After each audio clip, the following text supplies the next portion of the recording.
इस पर एक मौजूद वक्त पर मैं इसका जवाब दूंगा। बताऊंगा, तफसील से बताऊंगा, थोड़ा सही वक्त।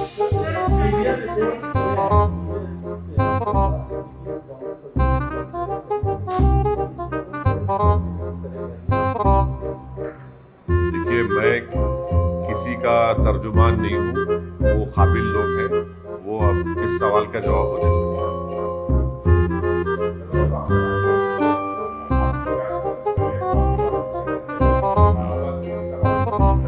नहीं नहीं, तो सब आपके सामने हर चीज है, तो ये सवाल करना ये बेमाने है। आप तो देख चुके हैं सब, तो जहाँ तक मुझे कुछ कहना है इस बारे में, मैं एक अप्रोप्रिएट टाइम पर उसे बताऊंगा। Sir, prime minister Narendra Modi ने आज वैक्सीन लिया है, पहला वैक्सीन। हाँ बोलिए, हाँ बोलिए। उस पे आपका क्या कहना है? देखिए, देश में सबको कोरोना वायरस से बचने के लिए वैक्सीन लेना ज़रूरी है, और चाहे वो कोविशील्ड हो या कोई वैक्सीन कोवैक्सीन हो, प्रधानमंत्री ने लिया और लेकर देश को ये बताया कि सबको वैक्सीन लेना है। मेरा मोदी सरकार से एक सवाल है कि जर्मनी की सरकार ने ये कहा है कि जो कोविशील्ड है, जिसको ऑक्सफर्ड एस्ट्राजेनेका बनाती है और जिसका इख्तियार उन्होंने यहाँ पर सीरम को दिया है, तो जर्मनी में, और उनका जो पब्लिश डेटा है वैक्सीन साइट पर एस्ट्राजेनेका का, वो ये कहता है कि वो वैक्सीन 18 से 64 ईयर्स के लोगों के लिए अच्छा है, 64 के ऊपर जो लोगों के लिए उतना इफेक्टिव नहीं है। तो हम मोदी सरकार से पूछना चाहते हैं, क्या ये बात सच है कि एस्ट्राजेनेका का जो कोविशील्ड वैक्सीन है, जर्मन सरकार ये कह रही है कि 18 और 64 ईयर्स के लिए अच्छा है, उसके ऊपर के लोगों के लिए इफेक्टिव नहीं है। और आज इत्तेफाक भी यह है कि वजीर आजम ने कोवैक्सीन लिया है। मैं इस बात को मानता हूं कि सबको, देश में सबको लेना पड़ेगा, ये वैक्सीन लेना पड़ेगा, मगर सरकार से हम ये इस बात का मुतालबा करते हैं कि ज़रा इसका ये जो कन्फ्यूजन है, इस पर थोड़ा उसको, इस कन्फ्यूजन को दूर कर दें। अब वैक्सीन तो लेना है, और मैं उम्मीद करता हूं कि हर गरीब आवाम तक ये वैक्सीन सरकार उनको पहुंचाएगी। और क्योंकि आज भी लोगों की मौत हो रही है, जनता परेशान है, ख़ास तौर से भारत के 3-4 स्टेट्स में फिर से थोड़ा केसेस बढ़े हैं। इस पर मुझे इतना ही कहना। सर, बंगाल वाले पे क्या आप जो मौजूदा अभी आप प्रयास कर रहे थे, आप बातचीत कर रहे थे, जो मौजूदा सिचुएशन हुई है, उससे क्या आप थोड़ा सा डिसअपॉइंट हुए हैं? नहीं, देखिए, मैं कभी भी नाउम्मीद नहीं होता हूँ, और हमेशा मैं उम्मीद रखता हूँ अल्लाह से, और एक पॉजिटिव आउटलुक रखना चाहिए। नाउम्मीदी क्यों होना चाहिए? नाउम्मीद होने की ज़रूरत ही नहीं है। उम्मीद पे दुनिया कायम है, कोशिश करते रहेंगे, ऐसा कोई बात ही नहीं है। सर, मतलब देखिए, उनका स्टेटमेंट तो पब्लिक डोमेन में है।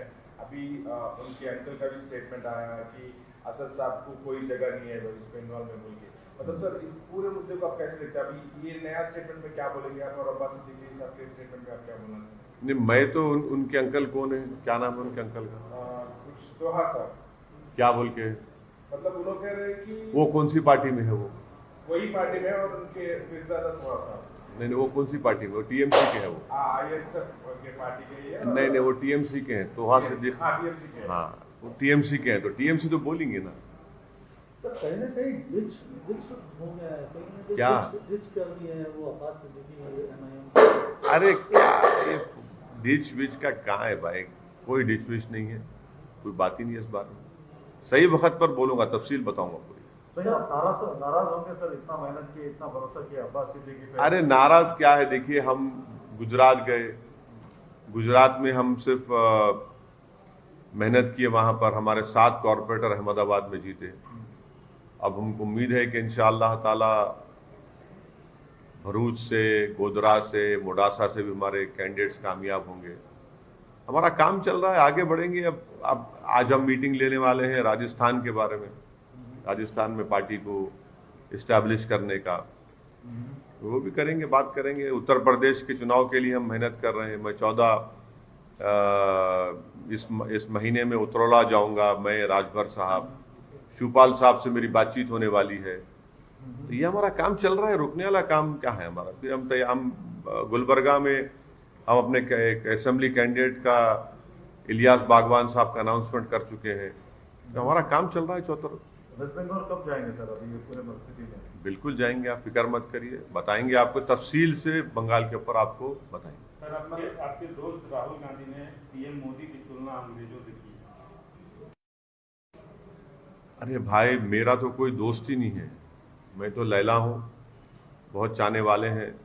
अब आप खामखा हर एक को हमारा दोस्त बना देते हैं, ये आपको एक बुरी आदत है आपको कि दोस्त बनाने की। अब दुश्मन भी कभी बना दीजिए, नहीं मालूम। सर ये कहीं ना कहीं जो आवाज सिद्दीकी साहब का जो स्टैंड है, इससे एमआईएम के चुनाव मतलब जो कैंडिडेचर है जो नहीं, देखिए तिवारी साहब, जल्द से जल्द एक सही वक्त पर तफसील आपको बताएंगे। सर मतलब आपके स्टेटमेंट से ये समझ सकते हैं कि आप सोलो लड़ने वाले वहाँ पे, या फिर अरे आपको जो समझना है आप समझ लो, मेरे जो समझ में हो, मेरे दिमाग में, मैं बताऊंगा आपको बात। आपने कहा मैं अकेला ही चलाता था, अकेले ही हाँ, मैं अकेला ही चला था जानी पे मंजिल, इसका मतलब आप आए, लोग आते गए, कारवां बनता गया। तो कोई लोग आ रहे हैं बंगाल में या अकेले ही चलना है? मैं अकेले एकला चलो तो वहीं से निकला ना। तो अकेला चलो का नारा है। हाँ, बराबर है, बताएंगे आप। सर मैं बोली मैडम आप। सर, जो वैक्सीन आज मोदी जी ने लिए, कोवैक्सीन, और उस पे पॉलिटिक्स भी स्टार्ट हो गई है। ऑपोजिशन कह रहा है कि मोदी जी ने वैक्सीन क्यों ली, तो आपका क्या नहीं, कहना है? मैं आप भी वैक्सीन लेंगे फिर? क्यों नहीं लेंगे? मैं तो पहले से कह रहा हूं कि ये वैक्सीन को आप वो कर दो, सरकार को देना चाहिए। तो जो पॉलिटिक्स कर रहे हैं इस पे, उस पे मैं ये कह रहा हूं कि वो वैक्सीन हर एक को लेना है जिसका स्टेज 3 के पूरे ट्रायल्स हो चुके हैं, और ये वैक्सीन ज़रूरी है हम तमाम के लिए, अपनी जान को बचाने के लिए। और ख़ास तौर से जो एल्डरली स्टेट्समैन है, ओवर 65 ईयर्स, जिसको हम उर्दू में कहते हैं हमारे बुजुर्ग, उन बुजुर्गों की जान बचाना ज़रूरी है, क्योंकि एज के लिहाज से कोमॉर्बिडिटी हो सकती है उनको, एज के लिहाज से उनको ये वायरस उन पर अटैक कर सकता है, तो उन पे खतरा है। तो जितने बुजुर्ग हैं 65 साल के ऊपर के, पहले उनको लेना चाहिए, और अच्छी चीज़ है, बिल्कुल लेना चाहिए। मतलब सर ये वैक्सीनेशन जैब को, ड्राइव को आप पॉलिटिसाइज कर रहे हैं, मतलब मैं क्या करूँ पॉलिटिक्स, मैं तो बोल रहा हूँ ना। बुजुर्ग से ताल्लुक आपका प्रधानमंत्री। नहीं भाई, उर्दू में जो ज़ईफ लोग होते हैं उनको बुजुर्ग कहते हैं, तो बुजुर्ग लोगों को लेना जरूरी है, बहुत जरूरी है। बुजुर्गों को इम्यूनिटी लेवल कम होता है ना उनका, बल्कि पूरे देश की 137 करोड़ जनता को, जिसमें अगर 18 साल से कम उम्र वालों निकाल देंगे तो उन सबको दिलाना पड़ेगा। बहुत अच्छी चीज़ है, मैं तो एनकरेज करूंगा लेने के लिए। मतलब उसी टाइम पे आप सवाल भी उठा रहे हैं। हाँ, मैं आपको सवाल ये, मैं सरकार से सवाल उठा रहा हूं कि इंग्लिश मीडिया के टाइम्स ऑफ इंडिया की रिपोर्ट है, आप ही का सिस्टर ऑर्गेनाइजेशन है जिसके लिए आप काम करते हैं, जिससे आपको तनख्वाह मिलती है, उन्होंने अखबार में एक बॉक्स आइटम बनाकर न्यूज़ डाली है। अब मैं तो एक्सपर्ट नहीं हूं, उसमें अंग्रेजी पढ़ के सुना दूं आपको क्या लिखा उसमें, सुन लीजिए। German states want unused extra wax for younger people. उसमें लिखा हुआ है कि several German states called on Sunday for unused AstraZeneca coronavirus vaccine to be given to younger people, as worries about side effects and efficacy, as well as recommendation it be used only for under 65, have meant low take-up of available doses. The German Health Ministry said this week it had administered only 15% of the AstraZeneca shots it has available. Elderly people are first in line to be vaccinated, but Germany has recommended that the AstraZeneca vaccine be given only to people aged 18 to 64. ये आप लोग carry कर रहे हैं, अब आप मेरे को क्यों इल्जाम लगा रहे हैं? आप भी प्रोटेस्ट करें न्यूज को डाल के। मैं सिर्फ ये पूछना चाह रहा हूं कि प्रधानमंत्री भी आज भारत बायोटेक का कोवैक्सीन लिए हैं, तो सरकार को थोड़ा क्लैरिफाई कर दीजिए। वैक्सीन तो सबको लेना है, जान बचाने का, इसमें कोई, मैं तो सबको बोलूंगा कि प्लीज वैक्सीन लीजिए, और खास तौर से जो 65 साल के ऊपर के जो हमारे बुजुर्ग हैं उन सबको लेना पहले है, सबको जाके लेने का। और उसके बाद जो है मैं तो प्रधानमंत्री से अपील करूंगा कि प्रधानमंत्री से मेरी गुजारिश है कि जितने मीडिया के लोग, खास तौर से जो कैमरामैन हैं, जो फील्ड के रिपोर्टर्स हैं, मेरी प्रधानमंत्री से गुजारिश है कि एक स्पेशल ड्राइव कराकर पहले इन लोगों को दिलाइए आप, क्योंकि जितने कैमरामैन हैं, जितने जर्नलिस्ट हैं, वो कम उम्र के हैं। कोई 40 साल का है, कोई 35 साल का है, कोई 50 साल का है। तो प्रधानमंत्री का INB मिनिस्टर प्रकाश जावड़ेकर साहब को चाहिए कि वो दिल्ली में वो खुद भी लें और तमाम मीडिया के लोगों को बुला के सबको वैक्सीन लगाएं। सर, जैसे अब लेफ्ट कांग्रेस के साथ अब्बास सिद्दीकी चले गए, क्या ममता के साथ कोई संभावना अभी भी ऐसी गुंजाइश आप समझते हैं कि बन सकती है, या इस दिशा में भी कोई काम करने के लिए चल रहा है या फिर चल सकता है? ऐसा लगता है तिवारी साहब आप TMC के लोगों से टच में हैं। चलिए sir, okay, thank you. Tamil Nadu में अमित शाह कल गए थे, पौंडीचेरी भी गए थे, तो क्या AIMIM किस तरह से वहाँ पे? तमिलनाडु में हम बराबर इलेक्शन लड़ेंगे। 5 साल पहले भी हम इलेक्शन लड़े थे, और वानियमबाड़ी से और एक 2-3 जगह से हम मुकाबला किए थे। वानियमबाड़ी में तमिलनाडु में हमारा यूनिट काम कर रहा है।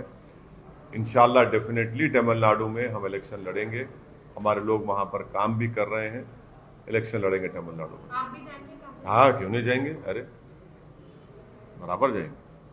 बंगाल में कितनी सीटों पर चुनाव है? बोलिए, आपको बताओ ना तिवारी साहब, में आपसे कंसल्ट कर लेंगे, क्योंकि आप ऑफर लाए हैं TMC से, बात कर लेंगे। आपकी स्ट्रैटेजी क्या रहेगी हाँ। बंगाल के लिए? हाँ, कल के तो पार्टी फॉर्मेशन डे है, और इंशाल्लाह आप लोग तशरीफ लाइए। और हमारी पार्टी अपना एक सियासी सफ़र जिसका आगाज़ 1957 में मरहूम फ़ख्र मिल्लत अलैहिर्रहमा और उनके साथियों ने किया था, आज अल्हम्दुलिल्लाह मजलिस एक ताकतवर मौक़िफ़ रखती है। और जो हमारे बुज़ुर्गों ने जो कुर्बानियाँ दी, जो खून पसीना बहाया, जेल की सोहबतें और मसाइब और मुश्किलात का सामना किया, आज उन्हीं की कुर्बानी और मेहनत की वजह से आज मजलिस इस मुकाम को पहुंची है। तो यकीनन हम उन तमाम हमारे मरहूम क़ायदीन को, हमारे जो ज़िम्मेदारान जो आज इस दुनिया में नहीं, उन सबको खराज अक़ीदत पेश करेंगे, उनको याद करेंगे, ताकि उन तमाम लोगों की मेहनत, कुर्बानी और उनके जो उम्मीदें थी हम उसको पूरा कर सकें। और उसका तरीक़ा एक ही है कि हम लोग और ज़्यादा मेहनत करें, इखलास पैदा करें, और मजलिस के पैगाम को आवाम तक लेकर जाएं, और ख़ास तौर से गरीब आवाम के दरमियान में रहकर उनके इंसाफ का, उनके हुकूक़ का मुतालबा करें और उस पर अमल भी करें। तो कल इंशाअल्लाह ताला दारुस्सलाम में सुबह 10:30 बजे पहले परचम कशाई होगी, और परचम कशाई के बाद एक जलसा होगा। और ये हमारी पार्टी के लिए कल का दिन, एक 2 मार्च, एक बड़ा अहम और तारीख़ी दिन है, और हम तमाम मजलिस के ज़िम्मेदारों के लिए एक फ़ख्र का दिन भी है। और यकीनन तमाम मजलिस के ज़िम्मेदारान, मुहिबान मजलिस कल दारुस्सलाम में जमा होंगे, और हम अपने जमात के पैगाम को और जमात की मेहनत और जस्तजू का जिक्र भी करेंगे। सर, एक आखिरी सवाल, वेस्ट बंगाल पे आपकी स्ट्रैटेजी क्या रहेगी? वेस्ट बंगाल पे आपकी स्ट्रैटेजी क्या रहेगी? बोल दिया ना मैडम, सब बताएंगे आपको टाइम। अभी इस पर कोई बातचीत नहीं हुई कुरैशी साहब, इस पर कोई बातचीत नहीं। पार्टी में हमको बैठ के बात करना है, एक लाएअमल तय करके आपको बताएंगे।